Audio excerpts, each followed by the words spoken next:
Okay. Okay, that's gonna drive me fucking up the moon. The fucking music in the background. That's gonna drive me nuts. Hello everybody, this is Uncle Dylan here, God of Chaos. And today we are doing something a little bit new. Something that I haven't touched in a while. A Teenage Mutant, well, not really a Teenage Mutant Ninja Turtle.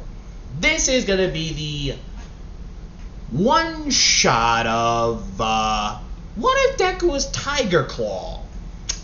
Now, for those who don't know who Tigerclaw is, or don't remember who Tigerclaw is, because this was made in 2012, when Cartoon Network was a little bit more, it was falling to the brightness of stupidity, is what I'm trying to say, becoming goofy.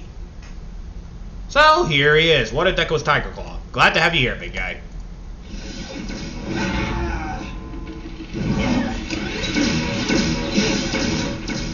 Tigerclaw Origins, Teenage Mutant Ninja Turtles. In the franchise of Teenage Mutant Ninja Turtles... Oh, forgot to mention, shout out to Marvelous Videos, forgot to do that.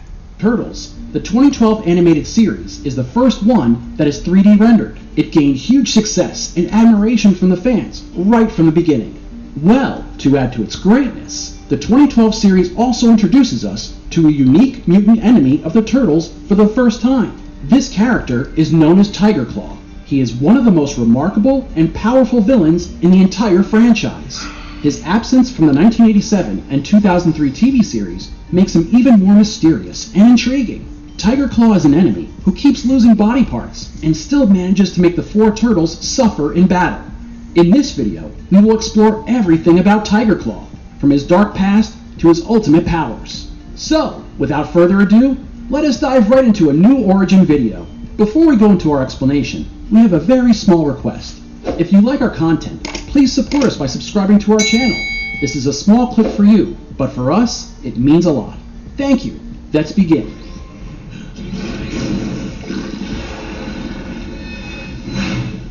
Tigerclaw Origins. The character of Tigerclaw was created by the producer and writer Brandon Auman. In the franchise of Teenage Mutant Ninja Turtles, we only see him in the 2012 animated series and not in the earlier versions. He was first introduced to us in the second season, and his character is voiced by Eric Bauza. Let us now take a look at his origin story, which is explored in Season 4, Episode 24. It is titled The Tale of Tigerclaw, and was first aired in February 2017. The story begins at the lair of Super Shredder, where we see Tigerclaw talking to Super Shredder through a hologram. He is soon interrupted by the arrival of Rocksteady and Bebop. Now, just as he's getting ready to leave with the two minions, Tigerclaw gets an absurd vision of something he never felt before. This vision seems to be of a strange fox-like figure, and Tigerclaw concludes that the one who took away his tail has finally come to attack him. Now, at the Turtles' lair in the sewer, Leonardo, Michelangelo, Raphael, and Donatello are doing their usual training with Master Splinter, April O'Neil, and Casey Jones. Master Splinter is teaching them the art and power of honing their intuition in order to fight better. In the midst of this, April suddenly has a vision of sorts when she sees two identical blades, which appear as a warning for Casey. The Turtles then decide to go on patrol with April and Casey in order to find any leads about Super Shredder's secret lair. They spread out in pairs when Leo and Mikey spot something rushing toward them. It is the exact figure that Tigerclaw had seen in his vision. The figure runs past Leo and Mikey and heads toward the local museum. Raphael and Casey follow the figure,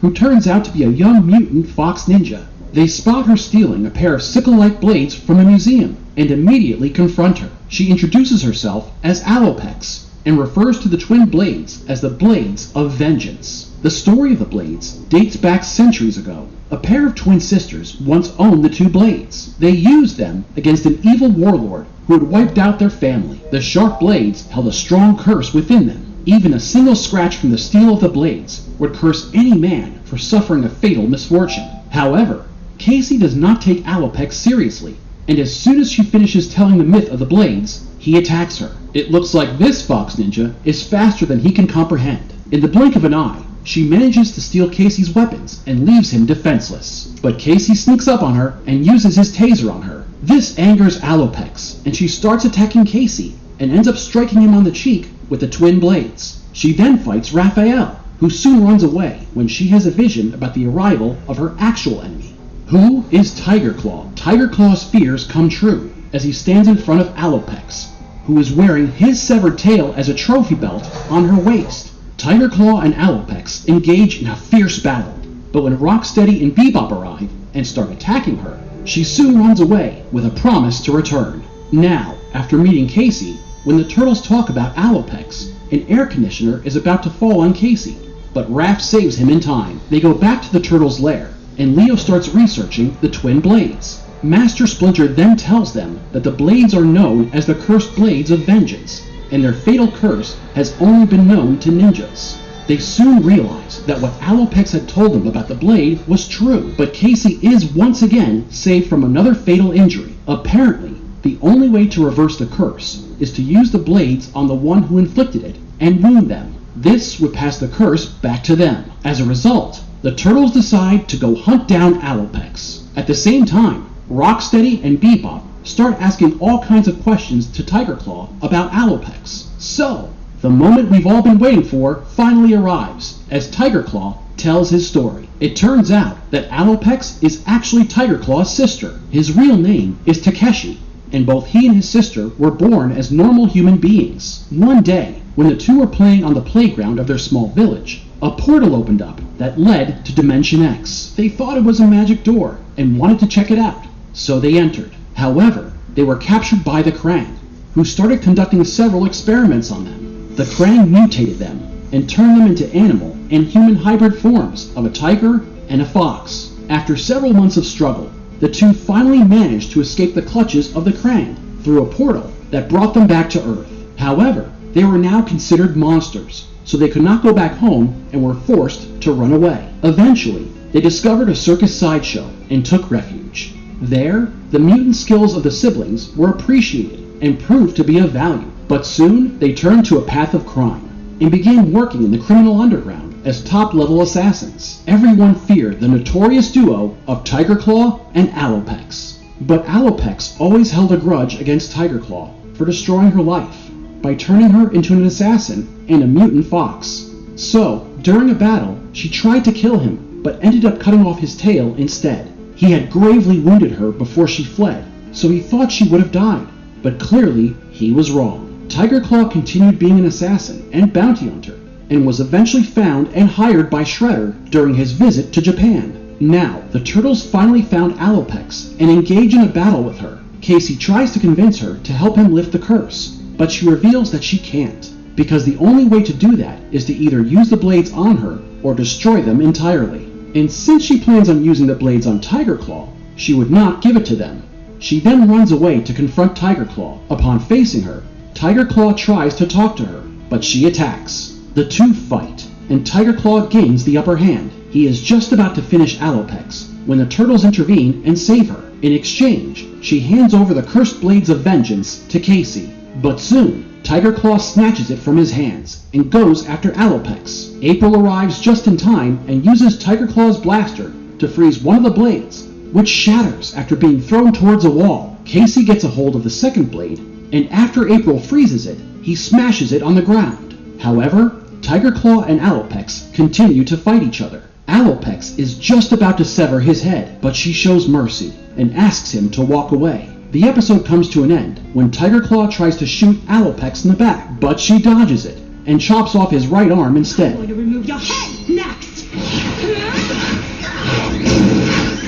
Interesting facts. Tigerclaw is an assassin from Japan, and his name fits perfectly with his nature. In Japanese, Tigerclaw translates to the term Tora no Sumi, which is also the name of a very famous type of katana sword. All the weapons that Tigerclaw used to fight his battles were actually given to him by many different warriors in Mortal Kombat after he defeated them. In the series, Tigerclaw was once transported to the universe of the Turtles from the 1987 TV series at the end of the episode titled The Manhattan Project. In the episode titled The Wrath of Tigerclaw, he also engages in a battle with the 1987 Ninja Turtles. In the end, he fights his way through multiple dimensions to get back to his own, and that is when he loses his left eye and his right ear. Brandon Auman, the creator of Tigerclaw, first came up with the idea of the character when he was playing Teenage Mutant Ninja Turtles and Other Strangeness, which is a tabletop role-playing game that was published by Palladium Books in 1985. Now, an exciting character correlation that Tigerclaw has is with Old Hob, a mutant domestic cat from the Teenage Mutant Ninja Turtles IDW series. Just like Tigerclaw, Old Hob is also a feline, and both wear an eye patch. They are quite similar in several ways, as the enemies of both Tigerclaw and Old Hob are responsible for causing them to lose a body part. Master Splinter gouged out Old Hob's right eye, and as we saw earlier, Alopex severed Tigerclaw's tail as well as his right arm. Another character that Tigerclaw shares a similarity with is Catmandu, who is also a tiger, with the exception of having 4 arms. What makes him such a formidable opponent? Tigerclaw has stated that he is the most feared assassin in all of Asia. After the Krang mutated Takeshi and turned him into Tigerclaw, he gained all the traits and abilities that belong to a tiger, which also gave him an edge over his enemies. As a result of the mutation, he has a full set of retractable claws that he prefers to use during close combat. He also gained the senses of a tiger and has an enhanced sense of smell, as well as the ability to see clearly in dark places. He has immense endurance, and the proof of his strength is in the fact that, despite losing an eye and a hand, he is still able to fight the turtles, just like the old days. He can go up against all 4 turtles at the same time, and still manage to land a few heavy blows on them. In fact, his tiger strength is also capable of splitting Leonardo's Diato in half, just with the use of his paw. Now, after Alopex chopped off Tigerclaw's right arm, he replaced it with a bionic one that has interchangeable weaponry and allows him to have multiple advantages. Tigerclaw's bionic arm is full of gadgets and gives him a hinged-fingered paw. It also has the ability to project rockets, as well as razor-sharp claws. Along with the interchangeable weapons, his new arm also has several built-in weapons. So far, the only built-in power we have seen him use is a rope that has a disc on either end. Tigerclaw is able to extend it out of his arm in order to immobilize his opponents. Tigerclaw is also a fantastic swordsman and marksman, since he beautifully handles his twin pistols and sword in all his battles. The turtles almost always have a hard time fighting him, since he is very fast and possesses years of experience from his assassin days. Tigerclaw is an excellent martial artist, and we witnessed his skills during his battle against the 1987 Ninja Turtles. He was easily able to defeat all of them, while taking comparatively minor damage to himself. Nevertheless, his abilities are eventually weaker when it comes to those of a Master Ninja, like Splinter. Master Splinter has effortlessly defeated Tigerclaw in the past. In fact, during one battle, April was also able to defeat him, even though it took her a lot more effort to achieve that victory. Tigerclaw's weapons include a big machete that he uses for sword fighting, but his primary weapons are 2 modified pistols that can fire both red lasers and freeze bullets. These freeze bullets are the same ones that were used by April to destroy the cursed blades of vengeance. He also carries a jetpack that can be used both for evading and escaping from enemies. Along with that, Tigerclaw also uses nets to trap his opponents. One of Tigerclaw's most potent abilities is his overwhelming willpower and determination. His voyage from the 1987 Ninja Turtles dimension back to his own was a jarring and challenging journey. He had stated that it would have driven lesser men insane, whereas the only change he suffered was coming back to Earth, more enraged than ever before. These are the many qualities in Tigerclaw that make him a formidable opponent for the Teenage Mutant Ninja Turtles. The character of Tigerclaw runs after power and revenge at any given point. He is ruthless, witty, and a clever bounty hunter who relishes tricking and torturing all of his rivals. He also has no regard for dignity or honor, since he is ready to kill his own sister. Tigerclaw considers Shredder to be his master, and is loyal only to him, as long as they share the same goal. He is one of the dark enemies of the Turtles, and a more in-depth exploration of his character, with a modern take, would certainly be exciting to watch. And if you liked our content, don't forget to leave a like and subscribe to us if Yep, that's the history of Tigerclaw. That's why I said this one was a little bit unique than the others, because, well, Tigerclaw is literally what he says. As a formidable foe. So that's why we're doing this. Mostly because I never really done something a little bit different. Then also, I actually rarely do a Teenage Mutant Ninja Turtle one. So you can imagine that.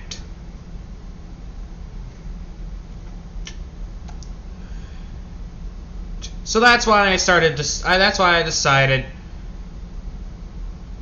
I had to actually do this. So that's where Tigerclaw all comes in. Mind you, this is the aftermath. All this happened is the aftermath of literally after the Teenage Mutant Ninja Turtles, except with the apocalypse. That's moment. That's what I'm trying to say. So pretty much he has lost his arm. But I'm gonna spice it up a little bit, considering, well, it's a little bit difficult for a normal person.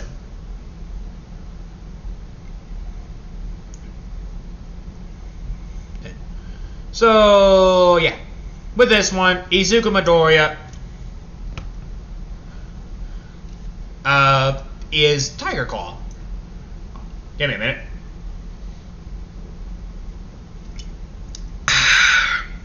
Sorry about that. I had to take something to drink. Fuck it, why not? Give me a minute, people. Give me 1 minute. Shadow just asked me a big question. Shit, mostly an invite, so give me a minute. Invite. Give me a minute, people. Where's my headset? Now, out of all things, where's my headset? Okay, that ain't it. The fuck did I put with it? Where the fuck are you fucking hiding? This Scottish bastard! There you are. Hello, Shadow, give me a minute. Alright, once you're done with what you're doing, you got Elder Scrolls, I gotta invite you to a new guild we've created. Oh boy. Alright, give me a bloody minute. Let me guess, your ex-boyfriend kept harassing you in your old guild. No, it's not really bad. I just wanted to create a new one that's unfamiliar with that name. Alright, give me a minute. I gotta put this on speaker because I'm in the middle of a what if. So, give me a 1 good minute. Damn.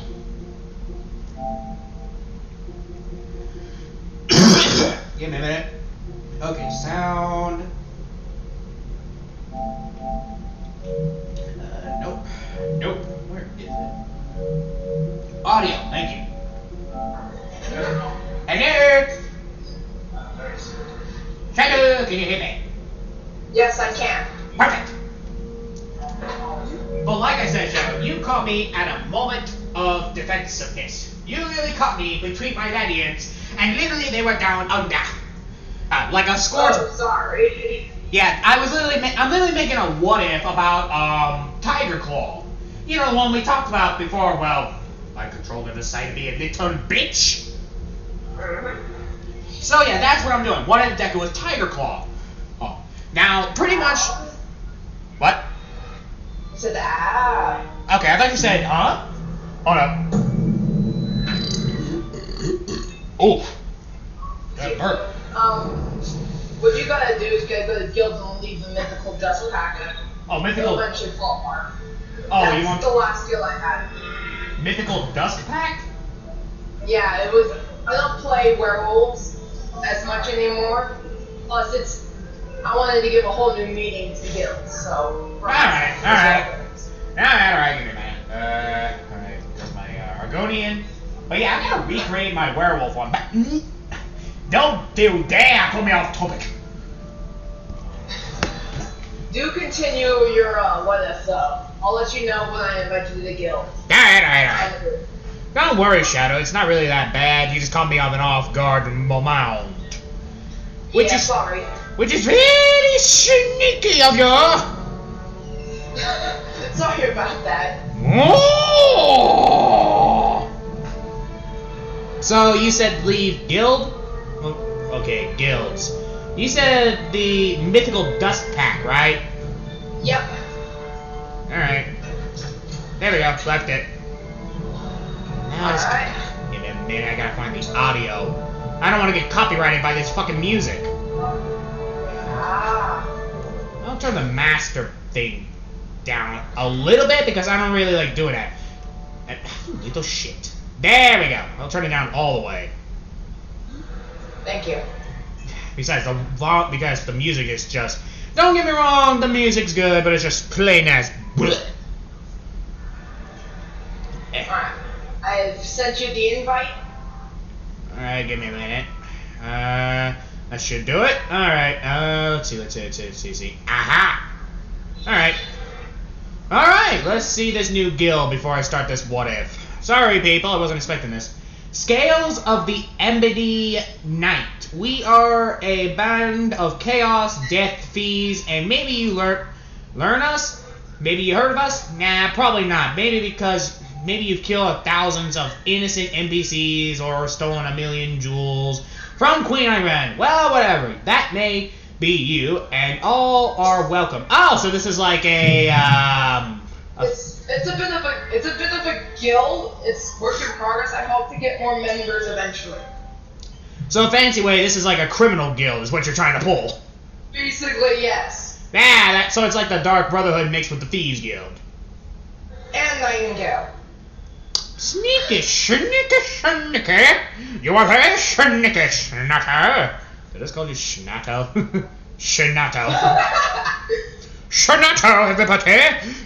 Hello, everybody! This is Shanato, the leader of the Ebony something that... Bah! I forgot already. But, anyway, before we got interrupted, so yeah, Tigerclaw. So Tigerclaw is... This is the aftermath of Tigerclaw before he attempted to murder his own sister, and his sister cut off his own arm. But yeah, we both know, me and Shadow actually already know who Tigerclaw is because we already listened to this because we were thinking about doing a what if, and we may or may not do a what if today. It depends on Shadow's little, parents, and also it depends on, her, thingamababe, because she has shitty, internet. Well, I'm not saying shitty, but let's just say she has to treasure her internet, is what I'm trying to say. Yep. So yeah, that's why you won't be And here. power. That too, and power, which is sad. It is very sad. It's like an anti-horn shallow sigh.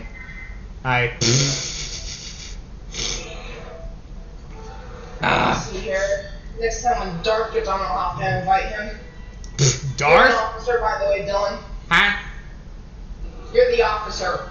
I'm the officer? Yeah, you and Darth will be the officers. This is a criminal guild. So people don't challenge you.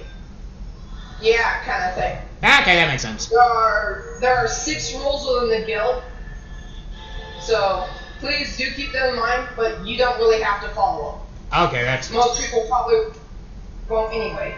So pretty what you're saying is, don't give a shit about it unless you need to. Yeah. There you go. Anyway, let's go because we wasted 23 minutes of my precious what if. I love making the opera voice. But anyway, so Tigerclaw pretty much stayed in Japan because why the fuck not? Well, I think Shredder was in New York? Yes, I think he was in New York when he was fighting, I can't remember his bloody name. Shredder. Yeah, when he was working with Shredder. But this is the aftermath. This is the aftermath, but it's not the aftermath of the apocalypse, is what I'm saying. Like, this is not the apocalypse way. And plus, we don't really know how old... The fuck? Oh, yeah, you're playing the ESO. But anyway, so pretty much Shadow Dragon. Shish! Pretty much... Tigerclaw, goddamn. I'm so used to not saying tiger. But yeah, Tigerclaw pretty much went to Japan because, well, he needed to because the Teenage Mutant Ninja Turtles were after him. I know what you're all probably thinking. But Dylan, we just heard about Tigerclaw literally being a ruthless cutting mercenary. Why would he go back? Why would he go to Japan? Because that's where Shadow's domain was, and it'd be the last place it would be at. But let's say in this one, not me, sheesh. Shadow, fucking hell. Oh, I keep saying Shadow, sheesh. Tiger, let's say Tiger, there we go, I'm gonna say in his 20, he's like 25, let's say 25. Yeah, let's say 25 because Shadow's playing a video game. He won't really pay attention unless she needs to. Yeah. So yeah, we won't hear her talk as much because, well, she likes to play ESO. She's a humongous nerd. That's what we mostly been practicing, seeing if we can create ESO what ifs, which we've been trying to do for the past 15 months. But we decided to take a little break. That and also, oh, goddamn skeleton, you poke a bad time to try to poke at me.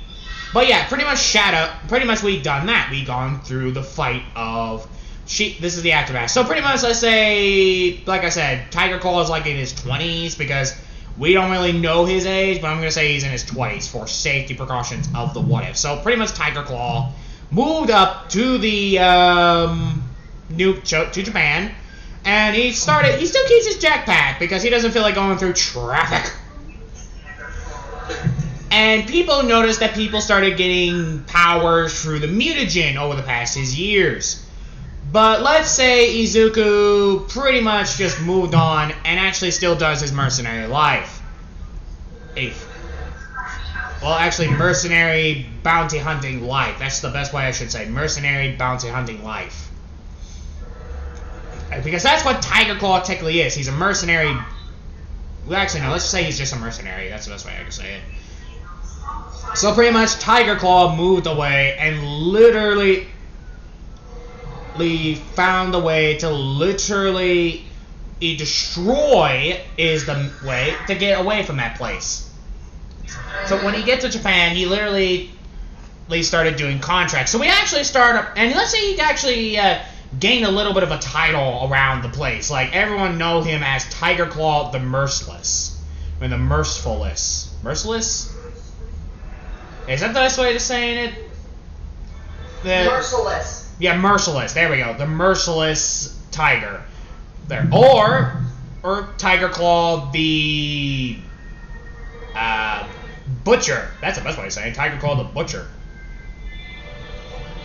But he goes by many names. For obvious reason, because he is feared among his feared.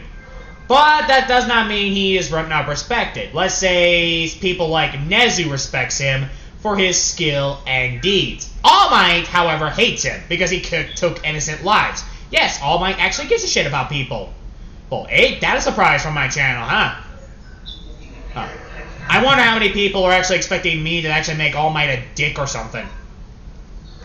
And nope, for once in my life, what is, All Might is actually a nice person for once, which is fucking rare. Even Shadow knows I rarely make All Might nice. But let's just say let's say he can't go to UA for once because, well, he's in his fucking 20s. You can't go to UA in your 20s. Unless it's a college, then that's a different book. But let's say he can't. So pretty much we start off with Izuku. Let's say let's say he was hired to kill a hero, but which good hero? Let's say what's a good one? Let me see. Let's say Shoto. Yep, he was hired to kill Shoto Todoroki. I can already see a lot of people thinking, no, we were hoping that was the ship. Nope. Oh, good try, though. In fact, now that I think about it, I don't think he really has I don't think Tigerclaw is actually in a wouldn't really be in a relationship. Because, well, he's a mercenary. You can't really have love life. And before you all ask, yes, I've seen the ship of fucking Tigerclaw and Leo. What the fuck? I don't want to know. Oh, I don't care. So don't you dare touch me with that. Hey, you little prick.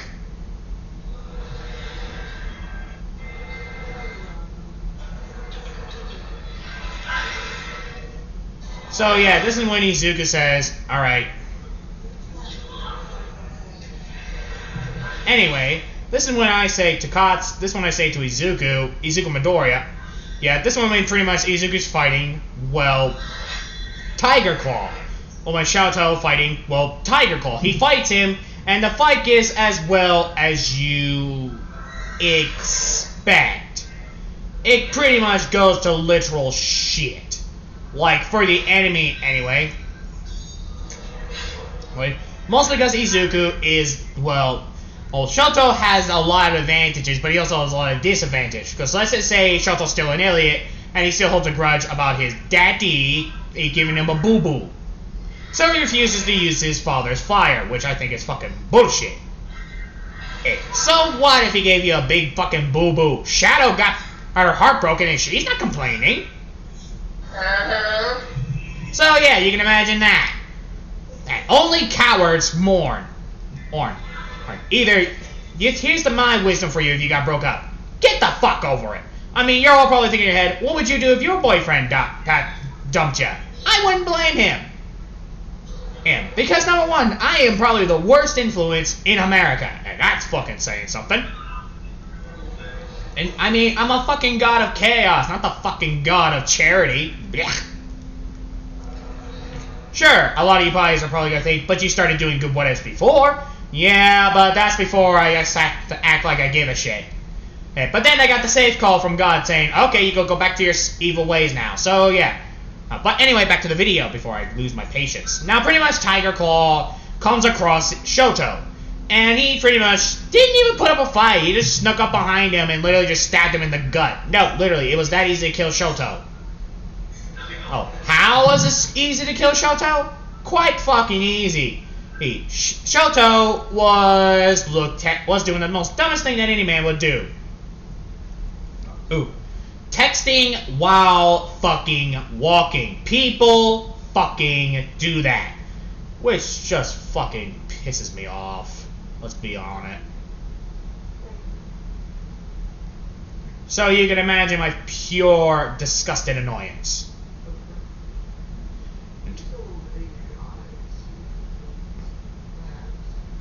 But anyway, this is when Katsuki literally sat down and just started walking towards them. Because let's just... Oh, for fuck's sake. I'm not going to listen to that speech. That's going to drive me nuts. Anyway, this is when Katsuki Bakugo literally just sat there and started running towards the next started collecting his payment. Let's say he collected $30,000 because this is well, him. This is Tigerclaw. Tigerclaw does not give a shit. So Tigerclaw moves up to the Dalmatian and literally just, well, let's say a lot of things. So after that, and I noticed Shadow muted herself because she thinks that me listening to her is gonna be annoying. Well, truth be told, I heard the worst. Right, let's be honest, people. Oh, and besides, I know that because I have blinking windows and stuff from Lent. That, and also you have an annoying sister. Yes. So yeah, Shadow, that doesn't affect me. So I don't really mind that. And besides, me hearing you laugh at your fuzzy butt off because I'm making a what if pretty much brings joy. So pretty much after that, Tigerclaw kills Shoto. But this is when he hears, "Stop right there, villain!" Ugh, just saying it makes me want to shove the damn expired peanut butter in my mouth. Yuck. This is when Tigerclaw turns around. And this is when he sees All Might, the #1 hero. Sorry about that, I gagged a little bit. Hero. Oh, ugh, just saying it makes me want to throw up. Even Shadow knows I hate heroes. And yet, here we are, being a hero in ESO Online. Well, actually, we're actually paid mercenaries, so I don't see the difference. But anyway, a Shadow Dragon literally sat down and just went forward. Not Shadow Dragon, goddammit. All Might tries to attack Tigerclaw, but Tigerclaw, well, due to his increased combat prowesses, and All Might being a fucking idiot, and pretty much just, well, not having any fucking training. Well, he had training, but not that great training. He had pretty shitty training, actually. This is when pretty much he came across them. Now, pretty much Tigerclaw literally, he sat down, literally fallen on. And pretty much he managed to beat managed to beat All Might. All Might literally just sitting there with a wounded arm, an amputated arm, and literally, well, this is when pretty much, yeah. So pretty much Izuku locked. So pretty much Izuku doesn't really deal with that. He just drives off. But when he drives about to drive off, he sees the one person he was not expecting to see. His sister. Or Apollo, whatever the fuck her name is. I don't actually remember her name, so I really don't give a shit. So pretty much Izuku just moved on. So this is when Izuku just flies off. And this is when you hear, "So, you're actually back, brother. But why would you be back now? What brought you to Japan?"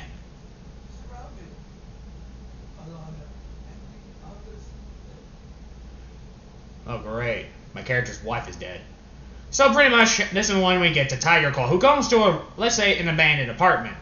And because let's just say mutation quirks are just popping up.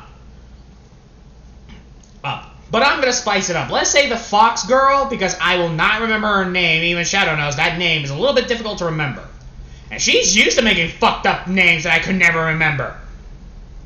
I don't know. If you don't believe me, ask Shadow Dragon about the most weirdest name she ever made in her character. I remember one time she accidentally called her character Penicilla. No. The weirdest name I've actually ever named was Miss Scarletti. It was a joke referencing Dylan's thing calling me a skooma cat. Oh yes, because you are a skooma cat. No, that character is no. I can't believe you actually made that character. Oh, I just thought it was humorous is all.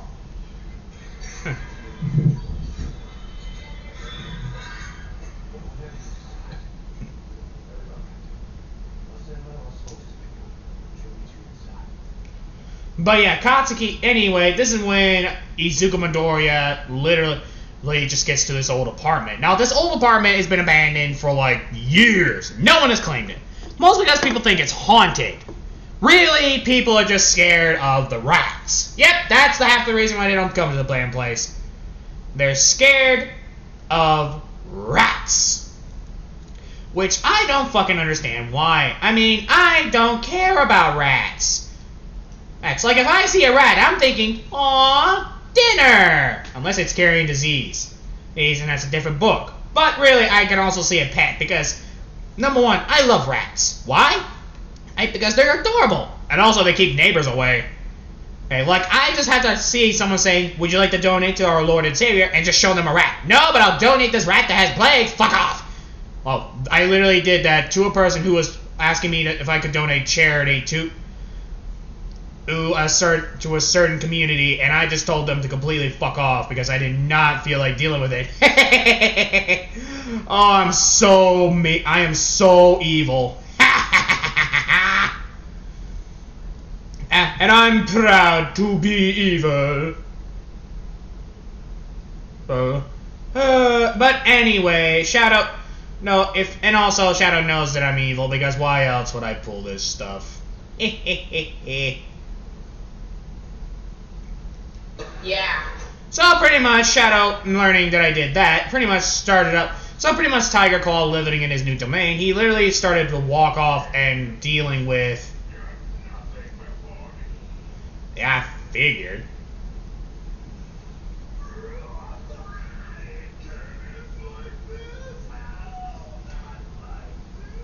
Yep, figured, considering that he's a furry. So anyway, this is when Izuku just pretty much gets there, and he just stitches wounds. Because I say, "Oh my god," him a couple of times. When I mean stitch his wounds, I mean just bandaging her up because, well, he has a couple of wounded body parts. So you can imagine that. Huh. So yeah, this is when we get to Izuku, who is literally just sitting there. So you can imagine the pure annoyance that he pulls. But luckily, Izuku Midoriya just, yeah. But this is when they see Izuku. Oh. Now, this is when he hears, "Why have you returned? Choco. Why did you come here?" I could ask you the same thing.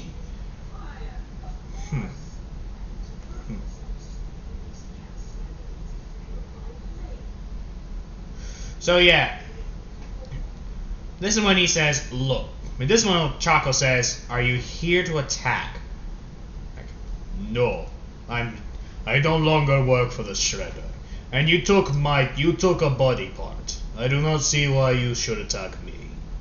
You had your revenge. Leave me alone." "Unfortunately, I can't do that, brother." "Of course you can. You don't have to bother me because you think I'm a threat. Because you are a threat, brother. How are you any better?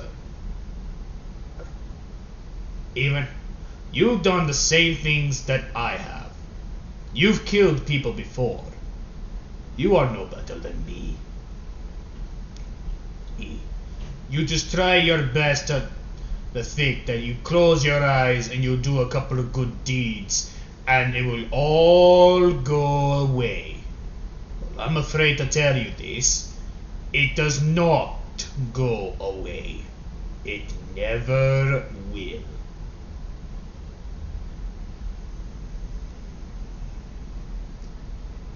"So, goodbye, sister." And this is when Izuku just patching him up. "You're doing it wrong." "What?" "The wounds that you have. You're doing it wrong." This is when El Chaco starts helping him. "Sure. Wasn't expecting you to help." "Like you said, there's no more point of me having your revenge."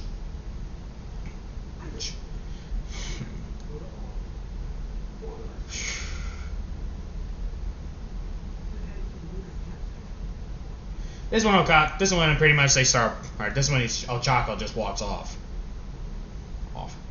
And luckily Izuku doesn't really get bothered by her after that. Well, actually no, that's a lie. El Chaco still visits him to make sure he doesn't do anything like murdering innocent people. So pretty much he keeps him on a tight leash. So pretty much after that, Izuku still does his contracts whether he likes it or not. So you can imagine that.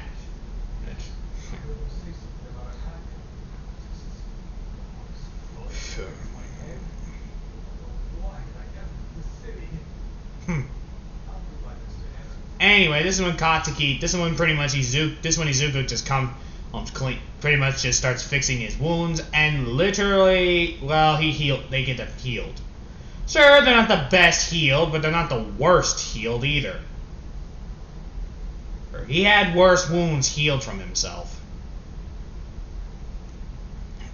And that's fucking saying something. Like, having your own arm amputated and losing an eye, a tail, and an ear? That's when you know you're a fucking badass, as if you're able to walk through that shit and be unscathed. Even Shadow should know that. Oh, what am I saying? Shadow does... What? I do know it.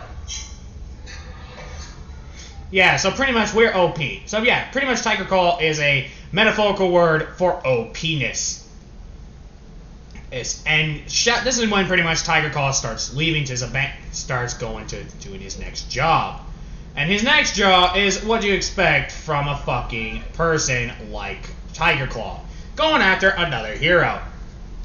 But unfortunately, this hero could not stand a chance. In case you're wondering, this is just some random hero. It's no one big, it's just some random boo-hooey hero. Well, nothing too big, mostly because, well, there's no point. So after claiming the life of a hero, he gets his payment again. But this is when pretty much he hears, there's die! And this is when Izuku turns around to see a fucking explosion come near him, but he jumps out of the way and just releases his tiger roar. A tiger mutation quirk? A what? Your quirk, dumbass! Like the idiot, like you being a fucking idiot, sneaking up, trying your best to yell die when you had me off guard. Only a fucking idiot, it would yell at the top of their lungs when they're about to attack an opponent. Oh really? What would you have done? Been stealthy and slit your throat by now. And that's when Izuku starts fighting him off. And Izuku just starts fighting him and literally about to defeat him until his sister got involved and literally just kicks him right between the ribs, which even I admit hurts like hell. What? Why are y'all looking at me like that? What you thought I was gonna say? Oh wait, you thought I was gonna say he kicked her right in the balls, didn't you? Bunch of fucking idiots. Watch my channel. You really think I'm gonna pull the kick in the ball gag every time? It gets kind of old at times. So yeah, I'm not gonna always say he got kicked swift in the balls. Even Shadow now, that will get annoying a little bit. Sure, it's a good way to pretty much say fuck you to the enemy, but still, it's the last place you want to get kicked by now. Now, you're all probably wondering how Izuku managed to defeat Katsuki so easily. Well, if he's managed to defeat the Teenage Mutant Ninja Turtles and literally do all that shit he's been through, then you know he's a fucking badass.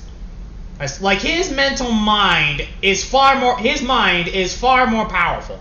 So after Chaco kicking him in the wrist, in this one she says, I thought you weren't attacking people. Well, why do you care about the fucking idiot? He attacked me. I was defending myself. This one here, Bakugo will say, babe, get out of here. This guy is a threat. Babe? You're dating this idiot? Hey, I don't judge people who you date, brother. Ow. Wait. Tigerclaw's your brother? I'll explain later, sweetie. Huh. I didn't know. Oh, you're into humans. Pfft. We were humans, brother. Correction. You were. I've always been good at being a monster.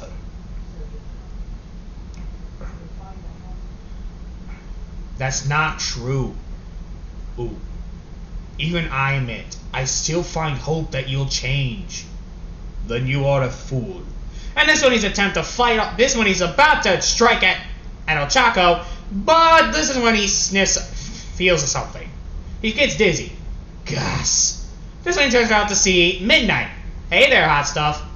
And this one he just starts using his jetpack and flying off. Midnight tries to use her whip against Izuku, but she got away. So you can imagine that. So after literally doing that, I bet even Shadow had to gag because let's be honest, she is not that good looking. Not Shadow, I meant literally, Midnight, let's be honest. Dude, the reason why she's not good looking is because she wears a whore outfit. That too, she does! Midnight does look like a whore! Although it's Japan, what do you expect from people who literally don't give women rights? I'm not saying Japan's bad, but I wish they had a little bit of dignity between the women. Like, don't get me wrong, there are some women that are not allowed to have rights, like being a feminist. Now, I already know, what you're all gonna say. When you're thinking feminist, you're thinking like fat old bitch with dyed hair. I'm talking about the real feminists. Like, there are some feminists that don't deserve to live. Some deserve just to have their neck snapped and their children just killed. And I'm not apologizing for that, because it's fucking true. Like, even Shadow will admit, those type of kids are better off dead and alive. And I'm not apologizing for that. If you all want me to apologize, you better get your hottest man and force him to give me a blowjob. And he's straight. That's the only time you're gonna get me to apologize. Nice. Anyway, back to the video before I lose my temper. Because seriously, talking about feminism and racist culture just pisses me the fuck off. To the point where I want to boil a baby inside a pot. Okay, calm down, Dylan. Do not let your anger get the better of you. Save that anger for monsters. Whew. Ooh. Now give me a minute, I need to drink some soda. Damn it. Actually, quick question, Shadow. What type of soda do you drink, or do you not drink soda at all? Like, what type do I usually drink? Yeah, what type of drink? You mean soda or drinks in general? Drinks in general. Like, what type of drink do you drink? I'd have to say pink lemonade most of the time. Lemonade? Yeah, I love lemonade. I always thought you were like some type of, like a type of sweet tea type of person. I'm gonna be honest. I like tea and all, it's pretty yummy, but nothing beats a good lemonade, in my opinion. Especially on a hot summer day. Yes. Always have that little sour in your taste buds that make you revitalize your strength beyond belief, because that sourness is actually very, very both healthy for you and known to give you too much energy, much more than fucking sugar. And sugar's a drug. Don't judge me. That's what I think. I'm not even mad. Like, even I admit it's a drug. At this point, yes. Nowadays, it's giving people diabetes. Yeah. I'm starting to think that sugar is more addictive than any other drug that I know of. It is.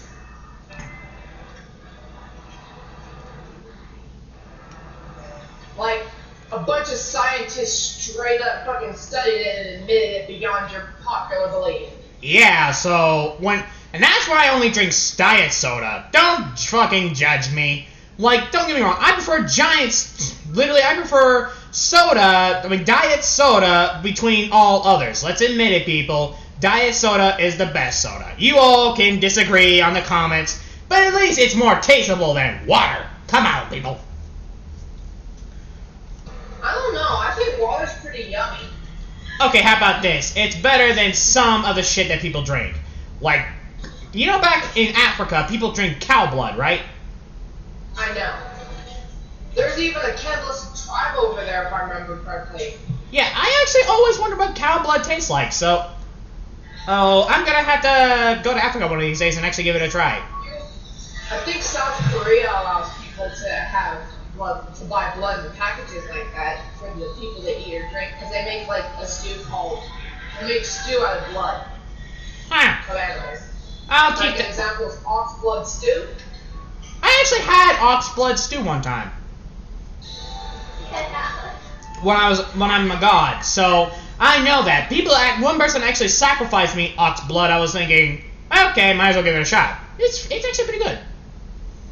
But I bet a lot of people are probably thinking, oh, fuck you, Dylan. You get to eat all the tasty food in the world. No, I do not. I am not eating spinach soup. Oop. Blech. So anyway, where was I? Oh yeah, the what if. So pretty much Izuku fled off, and he gets less dizzy the more he gets away from them. This is when Izuku says, "What the fuck? What the hell was that? Was that a mist?"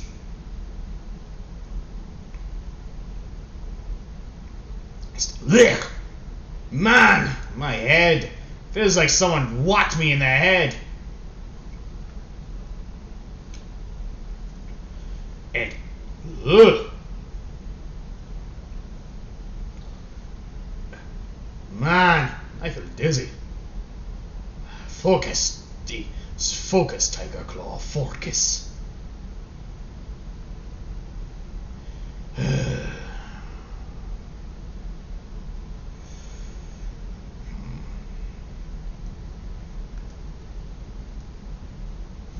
Anyway, this is when Izuku starts walking off.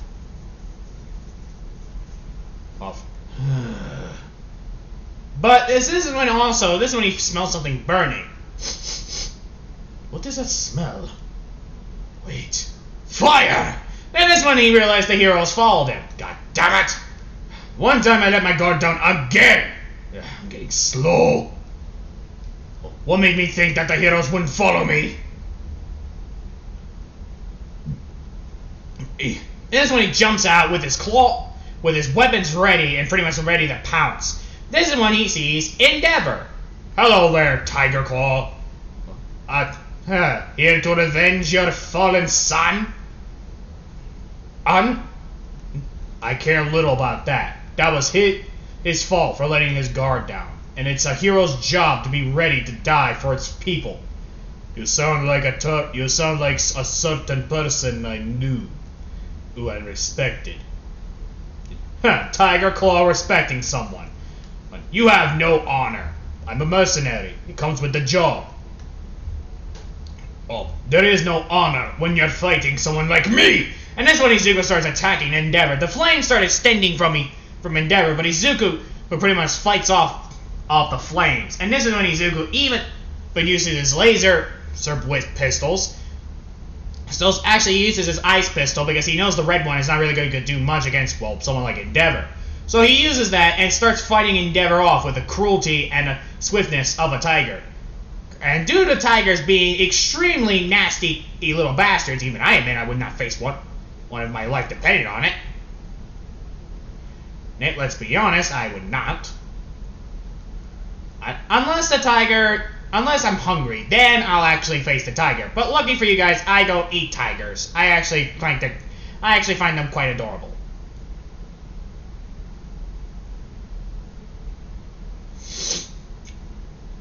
So pretty much after that, Izuku Midoriya left the person that he...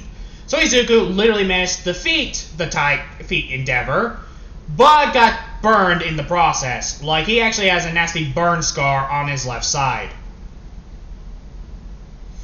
Alright. And third degree burns, I will say, is extremely painful. Well, how do I know this? One time I was being an idiot and I was setting stuff on fire inside my house. And I also know this because I accidentally burned a Pop-Tart one time. I could already just hear Shadow laughing at me already. No, I'm not. I burnt myself on Pop-Tarts and hash browns before. I'm talking about, like, third degree burns. I actually got a scar on my foot for actually stepping on fire one time. Jeez. Well, I was trying to put it out. That's why. I was a fucking idiot. Use baking soda. From what I heard, it just flops it out. Yeah, but it doesn't really stop this fucking steam now, does it? I have no idea.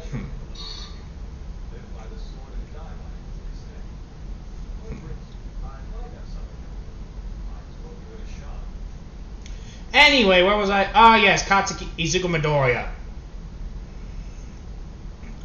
Hello there.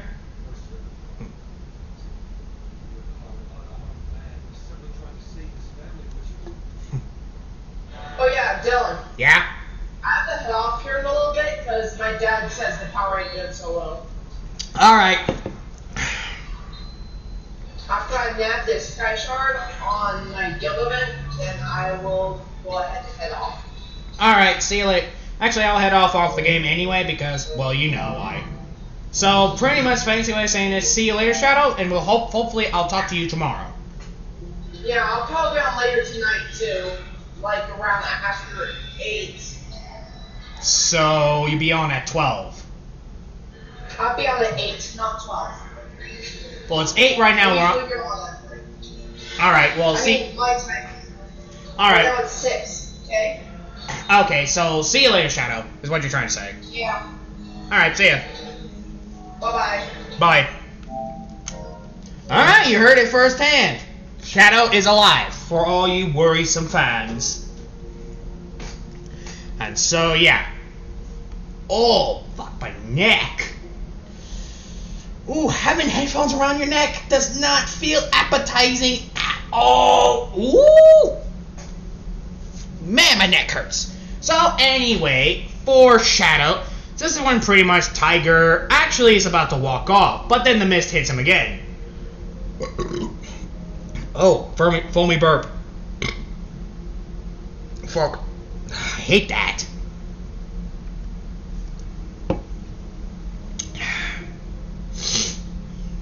Sorry about that, people. Give me a minute. That foamy burp. If you ever had foamy burps, then you know what it's like to deal with those. So anyway, back to the what if. So pretty much this is when Izuku is now plain as the fuck knocked out. Because of, well, that. So when Izuku Midoriya literally...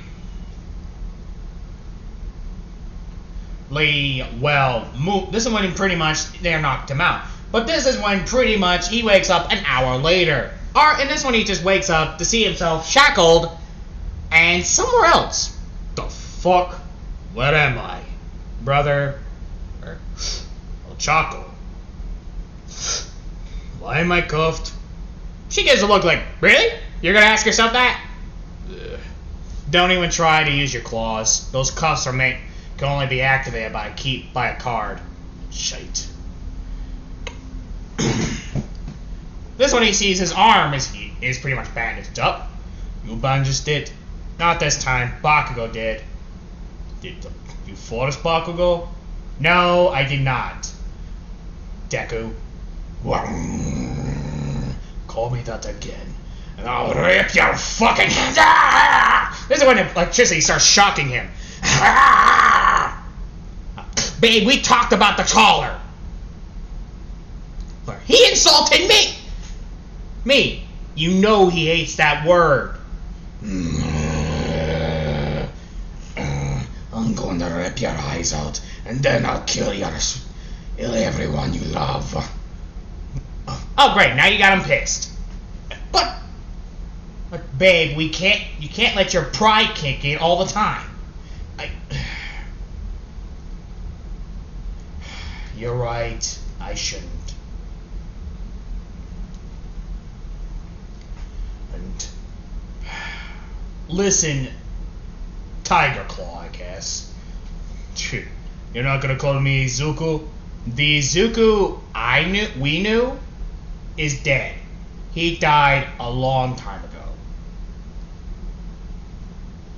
You truly have lost hope, haven't you? I haven't lost hope, but you forgot. Whatever do you mean? You really don't remember? Our promise? Oh, please. We both knew that I was not gonna keep that promise. We all knew that. He's right. But it doesn't matter. You're alive and I'm happy. You're happy that I'm alive. Well, yeah. I'll get you some food. This one, Chaco walks off. And this one Izuku sees that his cybernetic arm is missing. Don't even try to look for that thing. UA took custody of it. You're pretty much one-armed.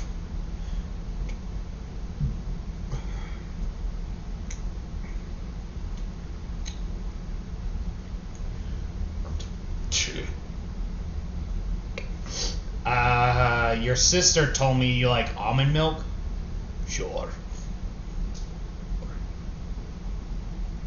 Listen, Izuku, I know I wasn't the best friend. And I could never forgive myself for what I did. But I want you to know I am sorry, and I am trying to change. I hope you find in your heart to forgive me. It's all in the past. I really don't care.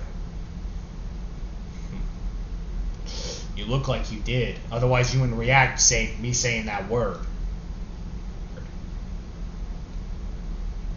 Whatever. And this one, Izuku just is about to attempt to fall asleep until he hears, don't even try to fall asleep. Why? It's not like I'm going anywhere. Well, unfortunately, we gotta ask the original questions. Even though I told them everything about you, they still want to know more on the who, the how, and the why. What I did back then was none of their business. Sorry, it's the hero thing. I'm surprised they even let you in. I was recommended by Bakugo, considering I was fast and I knew how to get people out of the situations. Heh.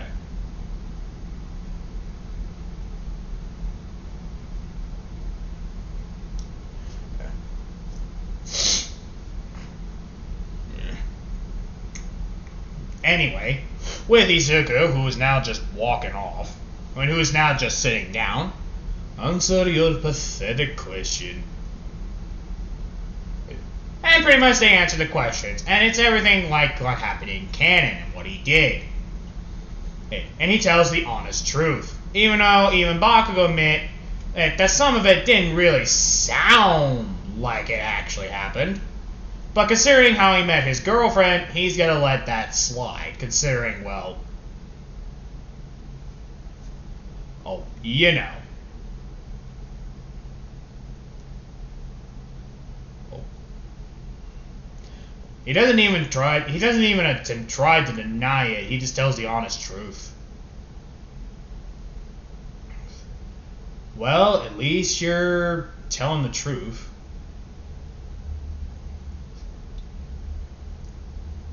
So what's now? Well, now you'll be in the villain rehab program. Excuse me? I'm joking. I forgot you no longer take jokes. Izuku used to take jokes. Izuku used to. This is Tigerclaw.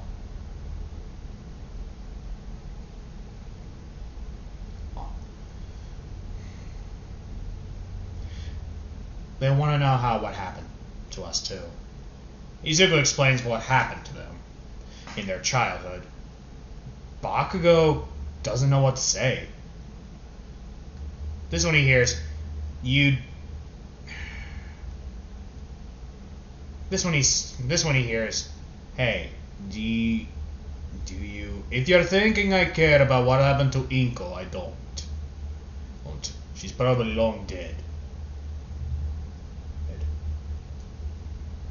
You're right, she is. Let me guess. Lung cancer?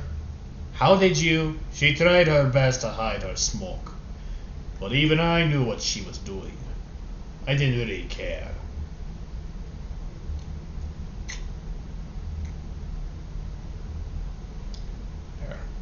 Nor will I ever.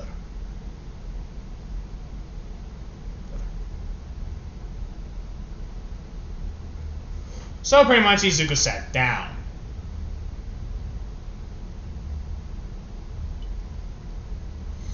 And just starts, well, being himself. That's when he starts watching some TV. Let's say he's watching The Grim Adventures of Billy and Mandy. Fuck, I feel old. And before you guys ask, no, I will probably not do The Grim Adventures of Billy and Mandy. Why? Because that's a fucking long-ass video. No, I kid you not. That'd be like 20 seasons. Wait. I think it's 20 seasons? It's been quite some time since I've seen the TV show. Oh, so, me. With Izuku. Who was just sitting down.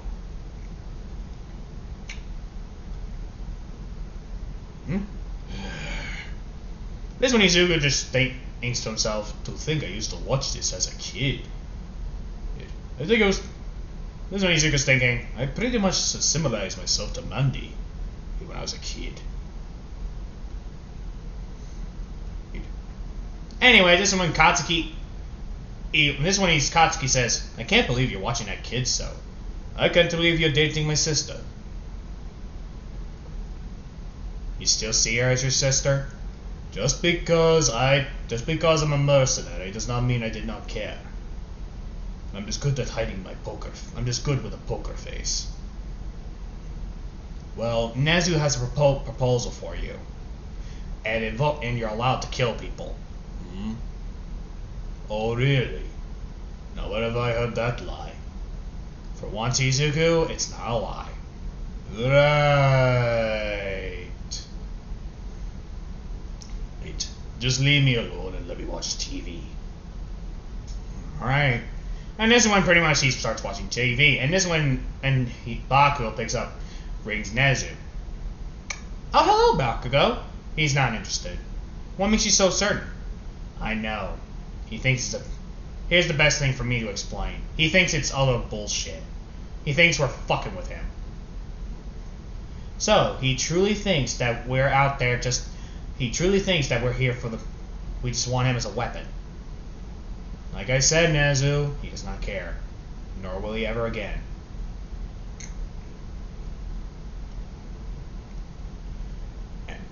Sorry.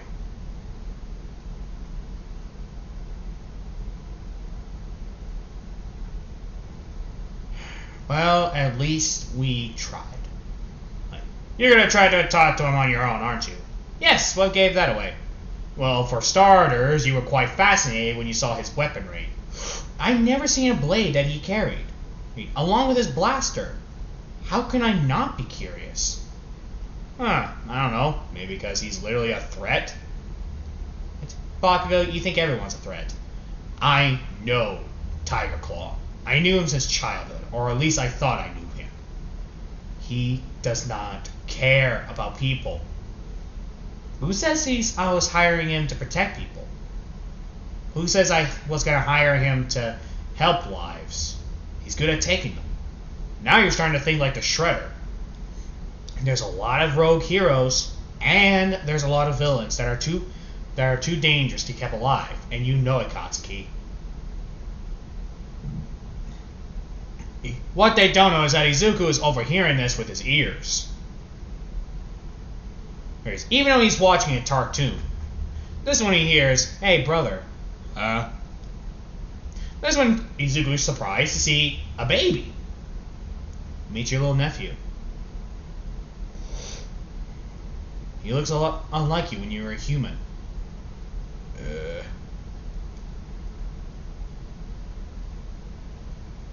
Shit.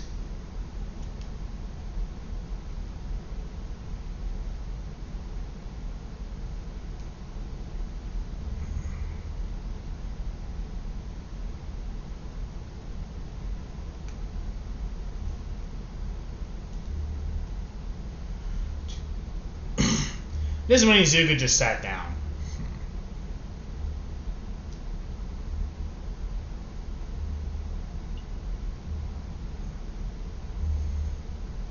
I guess anything's happening, huh?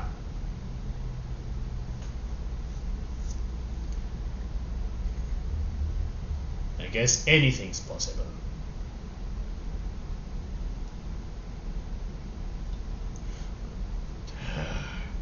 To think he was like me.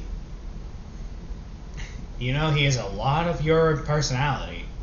Oh, really? What makes you so certain? Well, he has your attitude.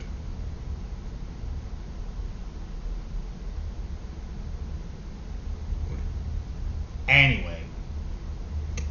What's his name? Izuko. Izuko? She nods. This one that Izuko starts pulling his whiskers. And he just starts giggling. Little brat. He can't help it. He's just a baby.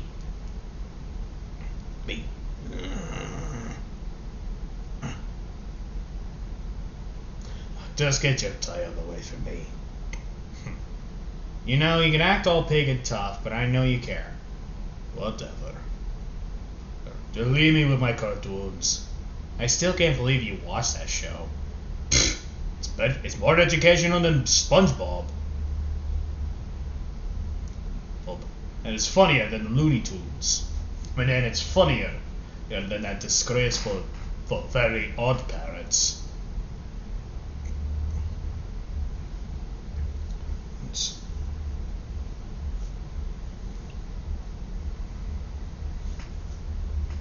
So I could care little. When Izuku literally just sits down and starts minding his own business. Let's be honest. So after literally for the past 3 or 4 months, Izuku's been chained up and pretty much been dealing with that. For at least a good while. But after literally the carnage, is the word I would say.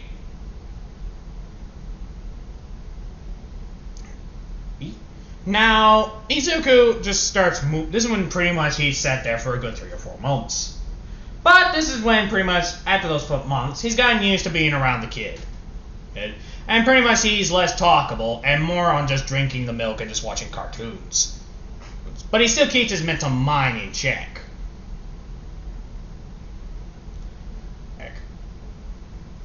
With Izuku, who is now just sitting down. Oh, shit.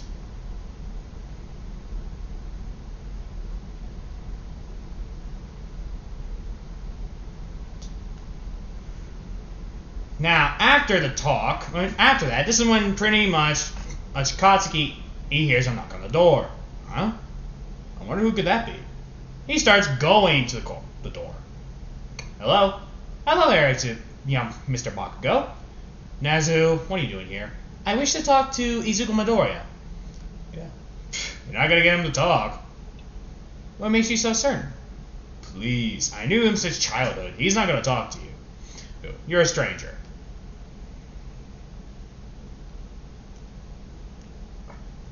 In his eyes, you're just a stranger.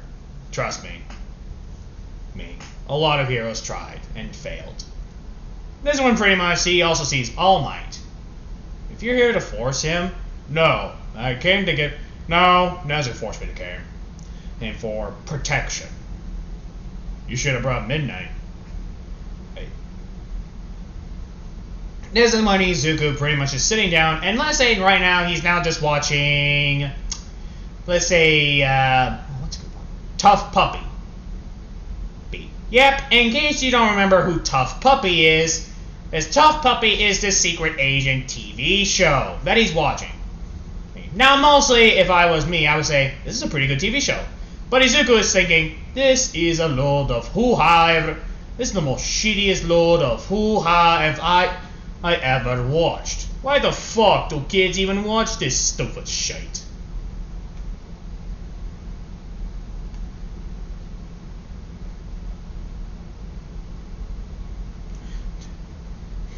What a bunch of stupid titty. This is when someone actually said, hey, aren't you a little old to watch cartoons? This is when he sees All Might. Aren't you a little old to be dressing up like a hero? Aren't you a little old dressing up and playing dress up? Katsuki goes, oh, burn. Even I can't admit. If that's a burn. Smart mouth, aren't we? What do you want? They want to try to recommend you to pretty much become a hitman for the Hero Society. Nope. I can't do that anyway. I don't have my weapons. Besides, my ass is too comfortable. This is when. And Nezu just tries to everything in his power to persuade him, but Izuku just gives him the old fuck off. Well, even All Might admit this was pointless. But this is when Nate is here. We'll throw in some money. No thanks. I don't have to pay the rent around here. Yeah, you mostly live here rent-free. Even I admit, you don't even have to pay the rent.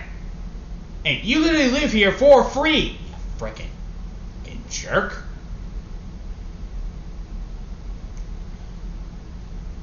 Don't you get annoyed by that? Yes, I get annoyed, but I don't complain about it. Mostly because my wife would not allow it. You two are married?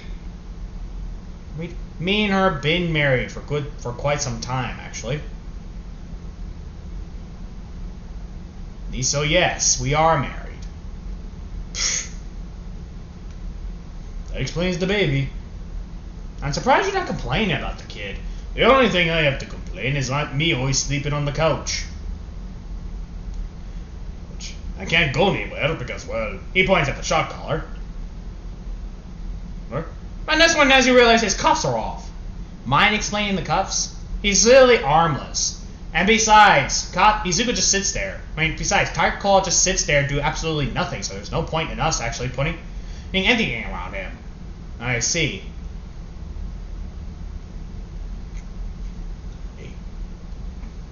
Besides, we also found out that he is always acting when the shock collar is off. That is activated. He is really good at fucking us up. It's my job. Oh, yeah, it is.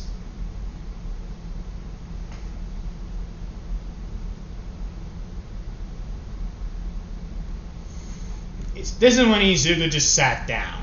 I mean, this is when pretty much All Might says, how about you try to make a deal with me? What can you offer?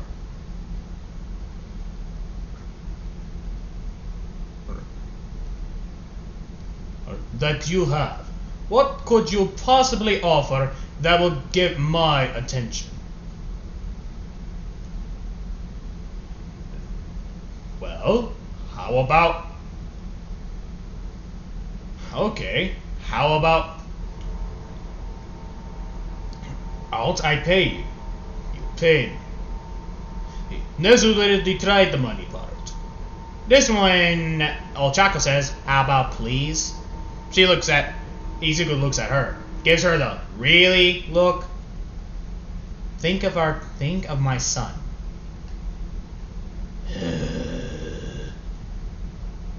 I really don't want him to be around bad influence heroes like All Might. All Might just gets to look like, hey! Hey, Bakugo gets to look like, yeah, he's not wrong there. Fine. But only this once. That's splendid! I'm not doing it for you. Oh? Then why are you doing this? So you can get the fuck out of the house! You're pissing me off! In about 3 seconds, I'm mauling you. And believe me, my fangs ain't for show. Noted. This is when Nezu says, noted. Definitely noted. Good. Now, get out. Nezu, All Might immediately flee. Well, that was easy. Are you actually gonna do it? I lied. You know they're gonna come back, right? Izuku, you're gonna have to do it. What is so important? And it makes them so desperate enough that they would ask me for help.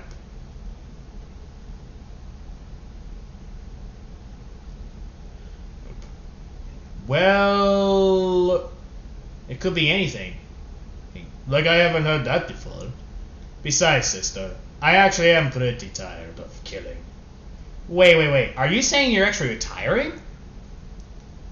But you literally fought God knows what monsters. You survived. You worked for the Shredder. I mean, why are you retiring? I don't see a reason to fight anymore. Then and also, this shock collar is not really gonna help me killing people. But besides, who says I was gonna work for him permanently? Oh, I see what you're pulling. You do now. Oh, yes, I know what you're pulling. Work for Nezu only once, to the point where you only have to do one job for him. I see what you're pulling. Even I have to admit, that's pretty genius, Izuku. Thank you.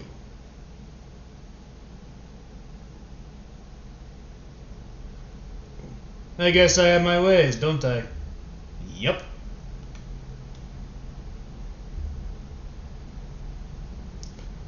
Anyway, this is when Izuku just sits up and just starts walking away. I mean, this is when he sits up, and this is when he starts walking. And you're going, we'll get some milk. You forget, babe, he is a tiger. True. So after pretty much drinking some milk, don't you? And I can already just see a lot of you guys are literally gonna put he needs some milk meme, even though I'm just gonna torture you and pretty much make you wish. Based on all the things that happened to you.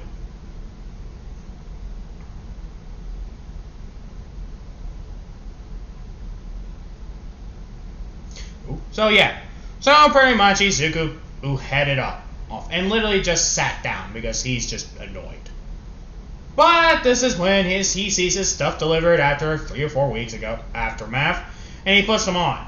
This is when Katsuki, out of this sheer witness, because even he knows that Izuku does not want to do this, he puts the collar off him. Alright, let's get going.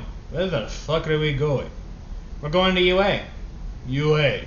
And who's the babysitter?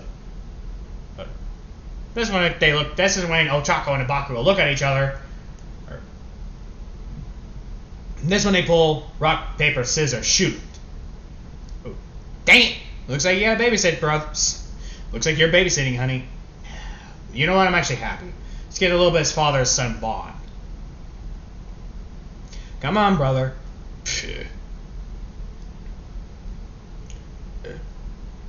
This is when Izuku starts walking out, and everyone starts looking at him in fear.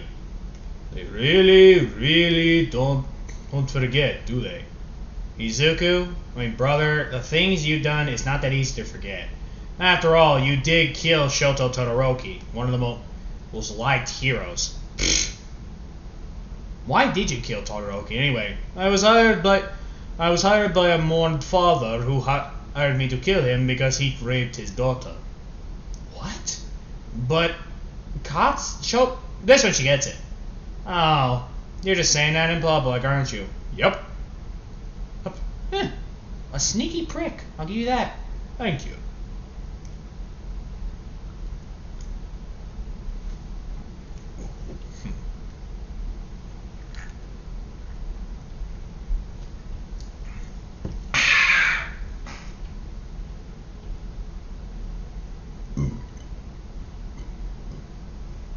Sorry about that. This is when Izuku just sits down and starts walking off. This is when he just starts walking.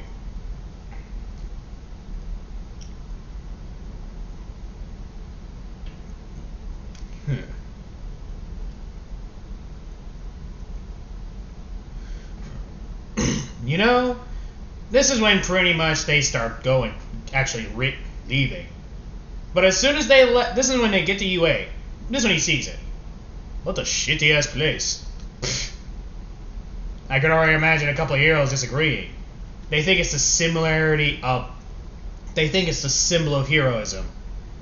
It's shit. I wonder how many people are going to disagree with you there. I don't care if they disagree. It's literal shit.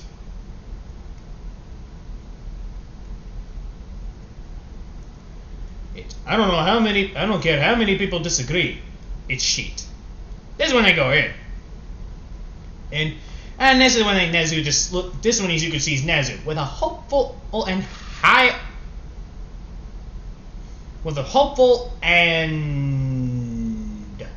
happy look.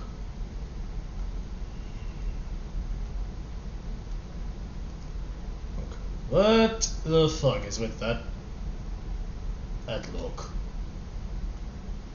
He must really be liking you.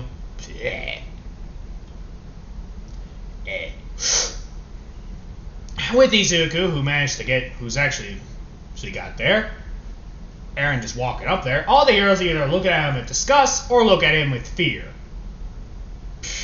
What a bunch of babies.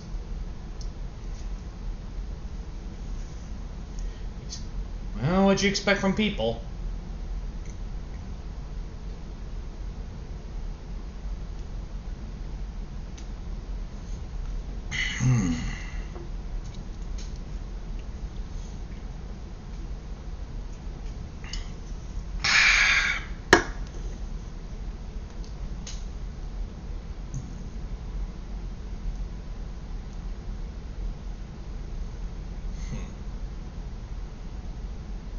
Anyway, this is when Izuku says,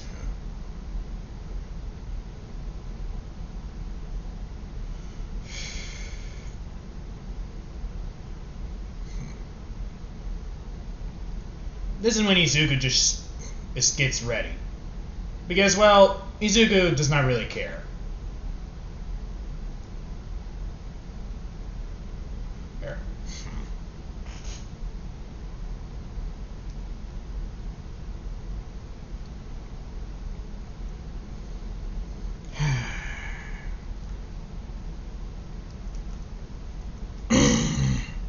But this one Izuku just literally walks off.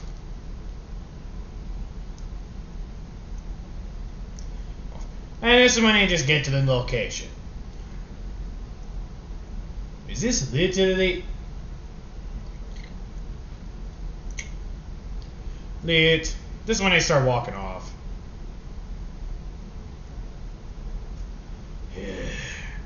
After literally getting to the location, and this when they just go jolly over it. This one Ochako says, "You really are light." Oh, that's a little bullshit. This is when pretty much they get to Nezu's office, and Nezu happily says this. He wants to hire Izuku to kill former heroes. But before he could even say anything, I'm gonna stop you right there. Huh? I'm only killing one person. After that, I'm done. What? You heard me. I'm retiring.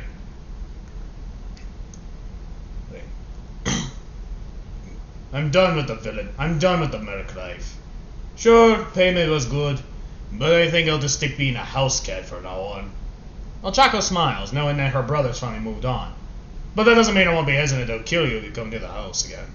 And that look goes away to a, really? What? I'm being honest.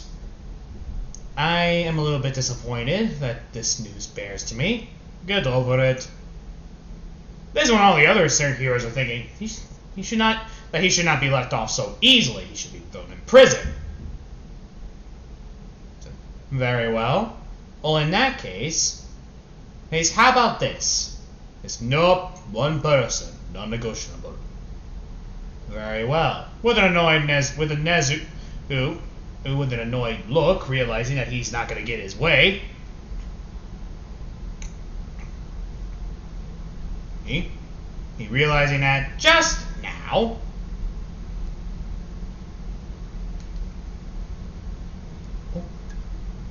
Oh shit. Man, I fucking hate the sentry bots.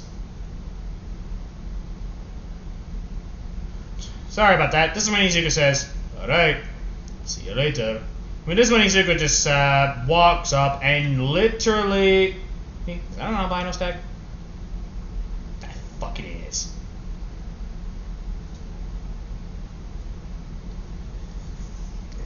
But luckily, Izuku doesn't give a fuck.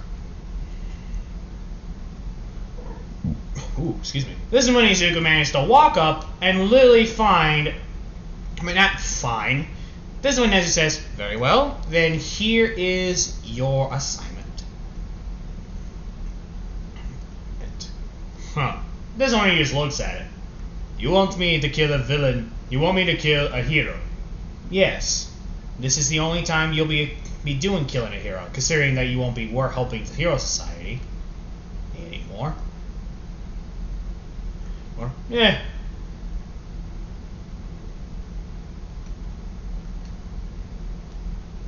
I really don't care. You all can die from a heart attack for all I care.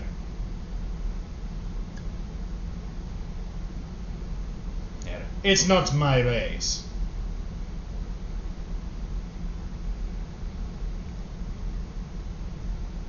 So fuck you.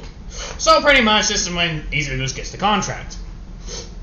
Who the fuck is Dinky Kaminari? I'm not surprised he went rogue. Look, his mental mind couldn't handle the Hero Society. Maybe Izuku raised an eyebrow. Oh. Dinky was more of the unstable heroes. What did the Hero Society do to him? This one in net, Nezu is a little bit insulted, but is now curious. What do you mean by that?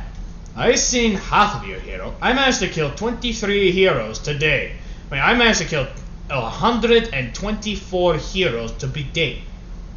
And I've seen most of them have reasons to leave. Cruelty, unfair payment, and dishonor.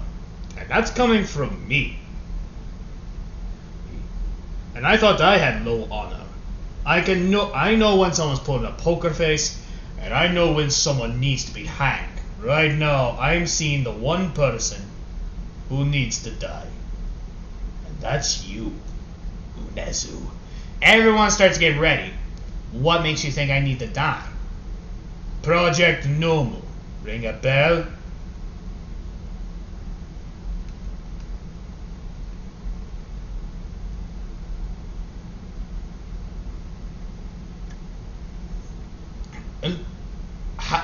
This is when Nezu shows a sign of shock so damping that even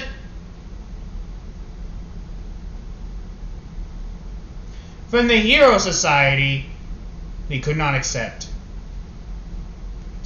Nezu, what is he talking about?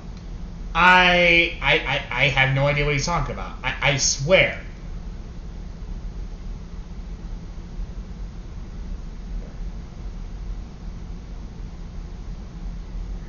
Now that's a load of hoo-ha. Oh, and you know it. But truthfully, I don't care. That is up to you and your heroes to decide what happens to you.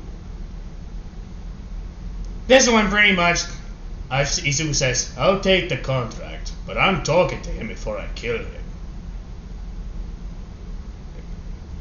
This is when Izuku starts walking off. You coming, Ochako? I already can tell that you're curious. Even I admit, I am indeed. And this is when they start walking. And this is when they legit get there. This is when they find Dinky at a mental hospital? And it's open. Izuku thinking, threat to the heroes, my ass.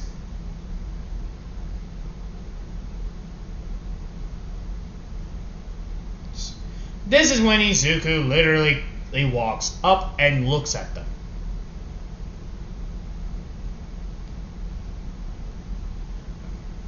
This is when they walk up, and this one you see, hey, look, I will not let you kill my patients. I'm not here to kill any of them. But I need to ask you a question about a Dinky Kaminari. Dinky? He's one of the most unstable patients. Personality disorder, PTSD, mental depression, suicidal thoughts. May I at least talk to him? Sure? I don't see why not. But I don't know if you'll find him in a talkative mood. I want to hear his side of the story. That's all. The Hero Society want him dead. I want his side of the story. So I know what I will do. And they say you're heartless. They also say that my core is made out of pure gold.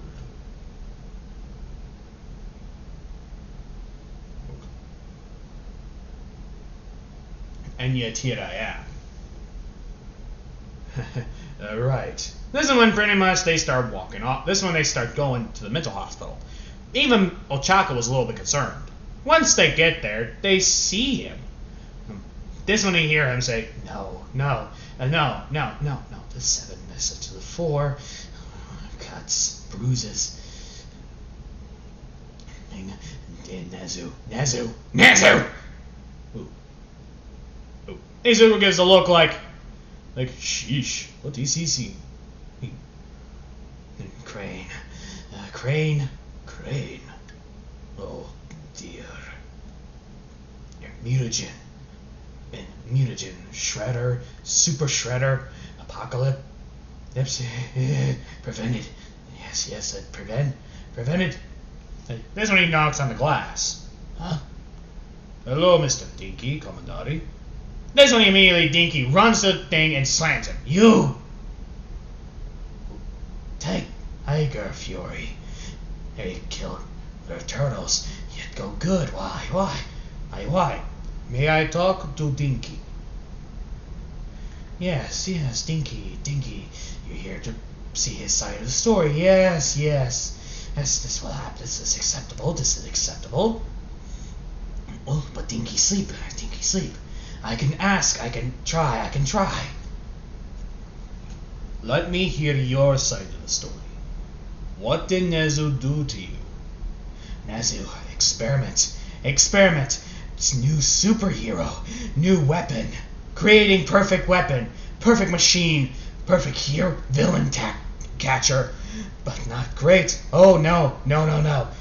Try to create Dollatron. Similarity to Pig. Similarity to the DC villain. Then Pig. Tried to make perfect. But couldn't. And failed. So many failed attempts. So many. Yes. So many failed attempts. So little survived. So many children were killed. So many innocents slain for a cause that was lost.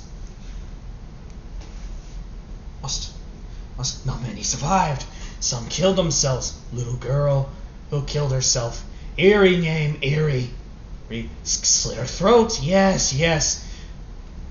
I managed to get away. Needed help. Needed heal. Oh, Nezu wouldn't allow it. Oh, no. So I ran. I ripped my hero license. So I left. But I cannot take it anymore. I cannot. I don't want to die though. I want to be helped. I want to be a person. I want to be happy. Dinky wants to be happy.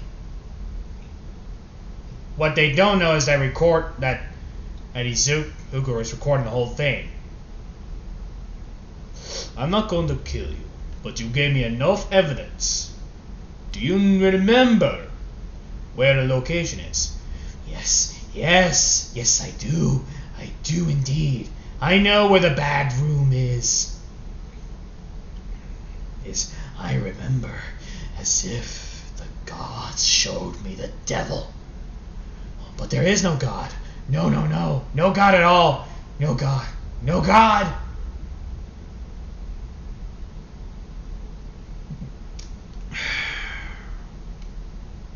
This is when Izuku and Chaka walk off. Well, that was enough for me. That's enough fight. Oh. You think he's telling the truth? His eyes said everything. He's telling the truth. It does not take an expert to see through that. So he is telling the truth. Yes. Poor little boy. This is when literally Izuku starts going.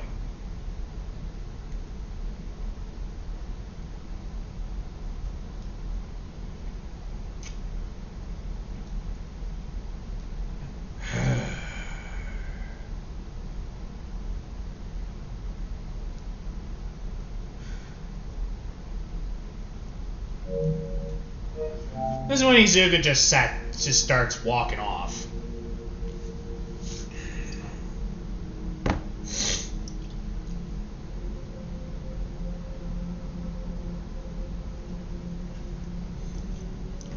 Alrighty. This is when he says, "Where's the Hero Council?" Why? He looks outside to see all the heroes. This one Izuku walks out to see the heroes. Did you kill him? Nope. Like I said, I heard his side of the story. Now it's up to decide to you if you're getting in my way. This one the heroes get into a fighting position. Just like old times, sister? Don't push it. This one they get into a fighting position, and Izuku fights them all off pretty fucking easily. This one he sees another hero walking, Ida. But Ida just steps aside. Thank you, Ida. This one they start going to the Hero Council. And luckily the Hero Council was actually having a heroes meeting. So Izuku, he literally pulled a black dynamite and just kicked the door open while Endeavor's sliding down on his butt and hits the wall. Black Tiger, what are you? He shows the tape. This one he pretty much throws the recorder to them. Listen. And he crossed his arms. When the Hero Counselors decided to listen, they are fucking pissed. And this is when literally Izuku shows the location on where it is. this is when the hero sent Stars and Stripes to look for the place. It's along with Izuku. They go down there, and they are just disgusted. They see children who've been mutated. She is covering her mouth, and Izuku is now just pissed. Ochako sees this and starts tearing up as well. This one, Izuku, who literally breaks the hinges off the cells and gets them out of there. All the heroes just see these children.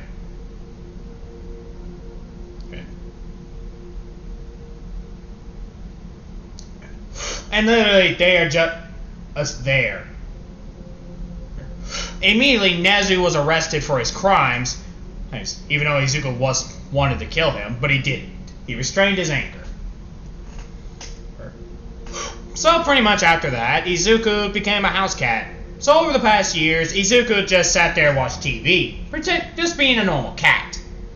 But this is when, and I'm gonna say 10 years passed, Izuku's now in his 30s. And this is when Izuku here, this is when they hear, hold up, Izuku. Yeah, Dad? Yeah, Uncle? What is that? This is when Izuku walks up to him and just starts pulling it. You can't have your tie like that. You look stupid. Dad. Thanks, Dad. Thanks, Uncle. No problem. From feared mercenary to uncle, huh? Yep. So, have you found someone yet? Nope, not planning to. So you're just gonna live in our house and pretty much just be a house cat? Yep. What do you expect? Besides, he's still on the hero's watch list. 10 years and I'm still on that watch list. Well, you killed more heroes than anything. Even though the people now respect you, that doesn't mean they don't fear you, Izuku. Oh well.